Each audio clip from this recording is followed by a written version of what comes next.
I'm Justin Cohen. Welcome to Gurus. We've all been taught that you have to set goals. But could it be that goals are the very thing holding you back? After 17 years as a failing businessman, Derek Mills had a revolutionary insight that enabled him to turn his life around. He soon made his first £1 million and became a best-selling author and business guru to some of the world's leading organizations. His key insight: goals aren't the way to achieve goals. Something else is.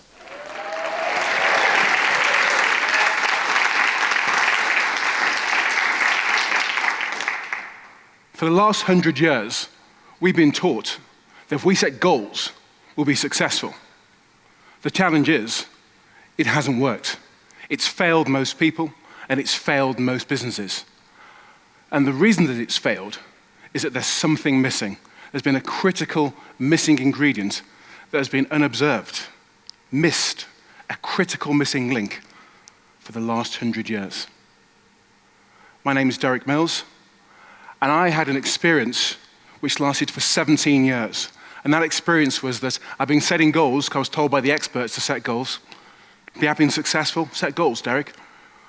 Yet, I worked in the wealth management business, financial services, insurance, pensions, and savings. But after 17 years, I was broke and depressed. Broke because I was not very good, and I couldn't, even with all the goals, I'd read the books, in case you're wondering, listened to the tapes showing my age there, listened to the CDs, read the books, but still hadn't got my goals achieved. I realized after about 17 years that something was different here. One night, I was sitting in my office, and it was about 10 o'clock in the evening, and the office security guard came in. Up to that point, I'd been working 6-7 days a week, not seeing my wife and my children, I'm working all the hours, evenings and weekends, really suffering. And I got to a place where I didn't feel happy in my life, never mind in my business. And he asked me a question. The security guard asked me one question. The question was, what time do you get in this morning? And that one question, what time did I get in this morning, caused me to go, hold on a second. I was up for 6, on the road at 7, in the office for 8. It's now almost 10 in the evening. It'll be 11 before I get home. This has been my life for weeks, months, for years. Try 17 years, and that was my story.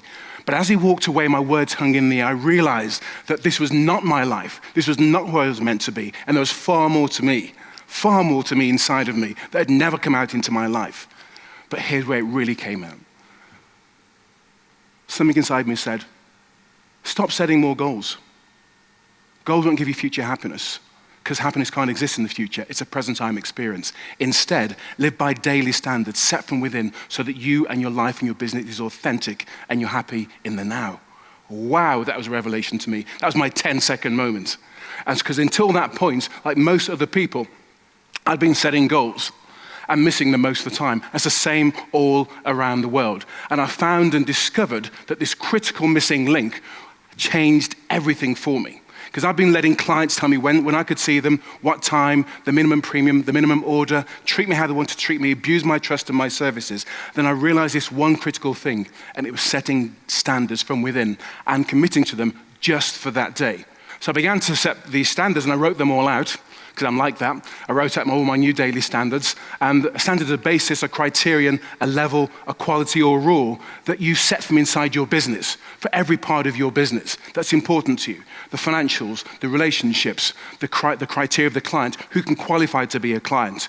You're not a shop open to everyone, you're a business. And also to make sure you take care of your personal self, because most people are actually, I think they're business people, but you're not business people. You're people in business. So you need the standards that can support your business as well as supporting you personally, and that's what I did. And that's made the difference. 3 years after that point, I'm in the same company as a self-employed commission-only agent with the same products in this very same office, and I made my first $1 million 3 years later, working less than half the time that I used to. The following year, I made $500,000, so I made $1 million in just that year. That's not to impress, that's just to tell you, I'm a genius. I know what I mean, but I am a genius. But I was a genius all those 17 years along. But the goals never got the genius out into my life. The daily standards got my gifts out into my life. And that changed everything. Because when you change you, everything changes for you. If you can imagine a stairway and the top of the stairway is your goal. Think about your daily standards, the basis, criterion, level, qualities, and rule that you live by one day at a time, daily standards.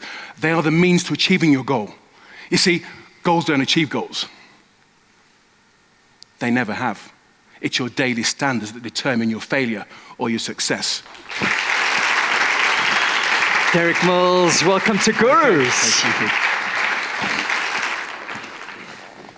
We've got a heretic on the show. Goals are pretty much the staple of the personal and business development field, right? Yeah. You don't have goals? I don't set goals because I've gone through the journey of having goals and then having daily standards to achieve them. But when you get to a certain place, you realize, I don't need those goals because goals are limiting me. Because when we set goals, we find that often we are limited because we set goals from who we are and who the world thinks we should be. But the reality of it is there's far more to each of us than we think when we set our goals. People will treat us, both in relationships and in life, based on where we set the standards. So you can have all the goals you want in the world. If you have the wrong standards, you're never going to achieve those goals. In fact, I'll go as far as to say that if you have goals and you haven't got the right daily standards, you're just a dreamer. Because it's the standards that achieve the goals, not the goals. The penny is finally dropping for me here. And I see this, that if you have a standard, a high standard of quality, of customer service, of your own ethics, you are going to attract people to do business with you, and any great goals that you may have for yourself are far more likely to materialize. Of course. And you've got to, you believe that part of the 2008 meltdown was in fact produced by goal fixation. It absolutely was. So it was like short-term shareholder goals. Yeah, so you got these guys and girls in the city saying our targets and our bonus is based upon this. But nobody said to them, but you must have these standards of care for the institution, for your clients. Use this quality, put these rules in place. This is the basis of how we work. This is the truth we operate from. Those standards did not exist. In fact, the organizations were not even conscious of their daily standards because they weren't aware of them. So the minute they became conscious, it was actually too late because they almost broke the system. And I'm sure you've come across the deaths in the NHS in the UK, where the reports show that some 30,000 unnecessary deaths in the UK. So let me tell you why. That's because they shifted this model where it became targets and goals and ticking boxes. And from that point onwards, the standards were completely forgotten. So people died because they were getting the goals achieved, but the standard of care was completely missed. 30,000 unnecessary deaths. If we get the goal thing wrong and we forget the missing link, people die. Financial systems collapse. If you fixate on the target and you tell your people it's all about achieving this goal, that means that you could well compromise your ethical standards to achieve the goal. Can I just correct you there? It's not a could well. It's you probably will. Because when you look at the Harvard Review, the Harvard Business Review 2009, they wrote a paper called Goals Gone Wild, and it's the only Harvard Business Review that I know where they put a warning on the back of the document to say goals can damage your organization. Wow. What if we lived in a world where certain organizations or certain sections of the business community didn't have goals? Because it was accepted that if they have goals, you're probably going to drive the wrong behavior. Now, until you can incorporate into your business the right standards, the basis, the criterion, the levels, the qualities, the rules, that will ensure that you honor and serve other people. Because you know how we succeed in business? Is we live a business that honors and serves others. And to the degree that we can honor and serve others, we get a great business. But if we forget to honor and serve, we don't get a great business. And I don't care what it's 30 years later. Volkswagen end up paying 4.6 billion because they got it wrong. How long were they hiding for? We don't know. But it cost them 4.6 billion. You can't hide from those standards. They'll come out in the wash. What did Einstein say? Don't try and be a person of success. Success is the goal. Be a person of value. Indeed. Produce value, success will follow. Yeah. Now, we're talking about this on a business level, and I'm having written a book on goals. I've been fascinated to see a raft of research coming out to show that on a personal level, the focusing on the goal can really backfire. So for instance, and we've all told to have vision boards and visualize the outcome and get obsessed with it and you look at the secrets. And so research shows that if you visualize yourself getting a job and you fixate on that outcome, you're actually less likely to get a job. Why? Because the brain doesn't distinguish well between fantasy and reality. If you actually visualize what you do on a daily basis, which in effect is your standard, how you behave on a daily basis, which is doing all the things required to get a job. So in other words, focus on process, not outcome. You're actually far more likely to get the outcome. And as you know, how many successful people do you know who've actually achieved the goals but aren't happy? Well, you know what? That is the key point, because how many people do you know that set goals to be unhappy? So everyone sets goals to be happy. So they set a goal with an attachment to that goal.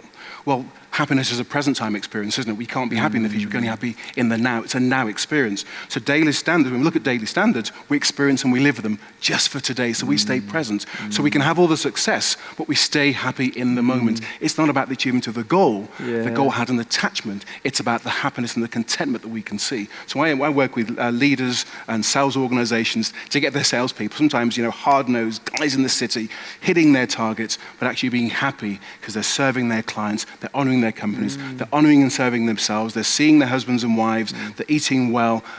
That's how it should be, shouldn't it? Derek, I love that, because at the end of the day, that's why we're here, right? We're trying to raise the well-being of ourselves, our teams, our customers, and that fixation on the goal means, yes, that we're sacrificing present day. We could be sacrificing the present day. I've got one client I work with in London, got an office in New York, 20 they're called, and they used to do all the KPI stuff.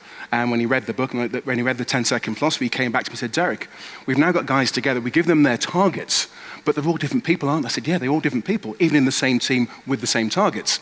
So what we began to do was to get them to commit to, well, how many calls could you be making? What's your minimum standard of calls? Now let's look at your script and look at the quality of your script, all these standards. And what they realized was by driving the activity, not the fee income, i.e. you must earn £100,000 this month. If you've got to earn £100,000 this month, you may do it in a certain way which doesn't serve you or your customers. If you say, let's drive the activity, the quality of the script, the care, and they said, set aside the KPI for a second, and I really admire them because they just said, we're using daily standards, and phenomenal. It wasn't tied to me, but they did go and open an office in New York not long afterwards.